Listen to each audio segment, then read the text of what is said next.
There's also a part of me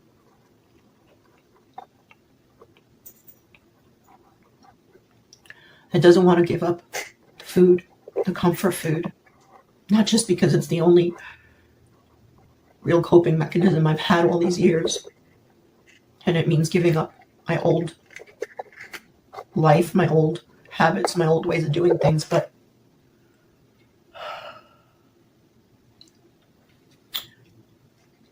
having this autoimmune condition, I have rheumatoid arthritis, trigger finger, vitiligo. I'm repeatedly being looked at for lupus and Sjogren's and all these other, and I've been tested multiple times for MS, been diagnosed with Epstein-Barr syndrome. My body has now become its own conscious, and what I mean by that is I've done so much damage to my body over the years, and my autoimmune conditions have become so much stronger now that when I've given up all the inflammatory foods, truly following what you might think of as a vegan quote unquote diet, but I prefer whole food, plant-based, giving up all the processed foods, all of the pizza, all the stuff that I would go to, and eating really, really healthy and within the rails. My body has become so sensitive now, that if I'm eating perfectly within range the way I'm supposed to, not supposed to because there's some dictator saying that I have to eat this way, but supposed to for my own health conditions, to be as anti-inflammatory as possible. That now when I deviate, I literally can eat 3 bites of one food that is not meant for, not in my plan. For example, I'll give you an example. It's easier for me to explain. I eat, a day of eating for me when I'm doing really, really well looks like the following. I would have a Ezekiel English muffin, and for those of you not familiar with that, it's also known as live bread. There is 0 flour in it. I'm not talking 0 white flour, I mean 0 flour, period. It's a live bread. It's sold in the freezer section of the grocery store. It is made of seeds and nuts primarily. It's a high protein bread and a high fiber bread.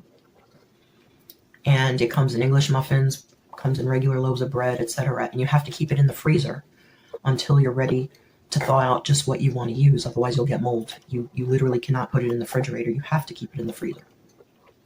And so I would have a toasted English muffin and I would spread some guacamole on it. That would be, let's say, breakfast. And I don't typically have breakfast in the morning. I typically have it in the afternoon, usually late in the afternoon, because I've never been a breakfast person. And then I would have, within probably a 4 to 6 hour range, I would have a homemade soup that I make just because it's easier for me. And that soup would be primarily vegetables. It would be riced cauliflower. It would be all kinds of greens. It would be some starchy vegetables, maybe a little bit of potatoes, corn. But primarily it would be the high fiber green vegetables. And I'm perfectly okay with that. I like that. And I would add all kinds of different beans and legumes.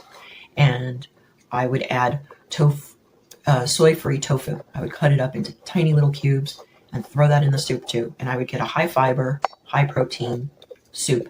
And I would season it up with every herb and spice you can imagine. And yes, some salt. And comes out delicious. I mean, and it's got the garlic and the onions and shallots and just anything I have, any kind of vegetables I have laying around, usually frozen vegetables, I literally just dump in this big pot. And I use a vegetable broth or water and just season it real well. And I usually add some nutritional yeast and just make a good soup. And it may not sound very good, but it always comes out delicious, like genuinely delicious. Not just, it doesn't come out tasting like some kind of diet food or something. And I don't put any limitations on it. It's just vegetables. I'll eat as much of it as I want. Now I've learned that I can't eat all that much at once anymore. I can't do the 2 and 3 bowls because my body just won't tolerate it. So I still only have like 1 bowl, and maybe a little bit later I'll have another if I'm hungry. And if that sounds like, oh my God, you're not getting in your calories, you're probably right. But I'm getting enough to sustain myself. And my lab work is showing that I'm great. So that's an example of me on a good day. Oh, and watermelon. When it's in season, when I can get a hold of it, I'll have 2 to 3 pounds of watermelon. And yes, you heard that right, 2 to 3 pounds. And if not, I'll have 2 to 3 pounds of mixed fruits, fresh mixed fruits, cut up, if it's available. And if it's something that I want. And that's about as close to wanting something sweet as I'll get. And that usually gets me closer to my calorie range. And I have a lot of fruit. It's when I'm doing that. That's also like 2 to 3 pounds. And I'm not talking about just a little bit here. So I'm somewhere in the range of my calorie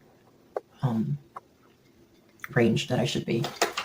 But and I'm seeing my doctor regularly. So while it may not sound right to you, it works for me. That's a good day. Now, let's say I have, a week of really good days, 2 weeks, 3 weeks of really good days, not deviating at all. And then I go and I have a taste of, I don't know. Let's say I had 3 bites of pizza. That's my taste, 3 bites. By the 3rd bite, I start getting an inflammatory response. My body literally, I'll either start twitching, I'll start getting cramps in my arms or my hands or my legs. That's the example. Is it takes just a few bites of any food that is a deviation from what I normally would eat, and it sets off an autoimmune response, and I'm in pain. And I'm not talking about a few aches and pains. It may start out that way as long as I just stick to the 3 bites, stop immediately, and go back to staying within what I just explained a good day looks like for me. But if I keep doing that, where I go deviate, like I did for Thanksgiving, or like I've been doing, I start feeling it, that I have pain in my feet again. My back, I just can't even explain the pain there. My hips, I get massive migraines.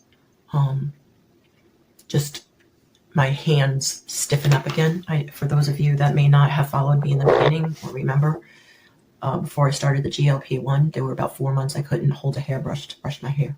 I literally had mats in my hair that I was cutting out or having someone cut out for me because the pain, the stiffness in my hands, I couldn't hold a hairbrush to brush my hair.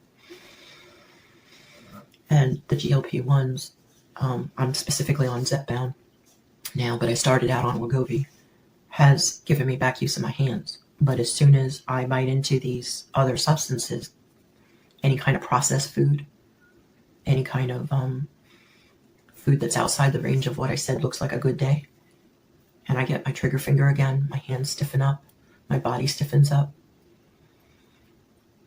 It's unbelievable how quickly and how little it takes to throw my whole body out of whack. And emotionally, the thought of having to give up these favorite foods for the rest of my life, because if I don't, my body literally is rejecting this food and it's attacking me. My body is attacking me when I step out of line. And the thought of having to permanently never have these things again, which is about where I'm at in reality, or I'm just asking for trouble. It just makes me sad. It makes me feel like I'm missing out on all the joy in my life And the thing is, that's so stupid, is food does not really give me joy. It brings me more misery than it's ever brought me pleasure. But I've trained my brain to think that this food is giving me the comfort and the joy. And the thing is, that only lasts for a few minutes. The misery that comes after lasts days, weeks, months, and pounds.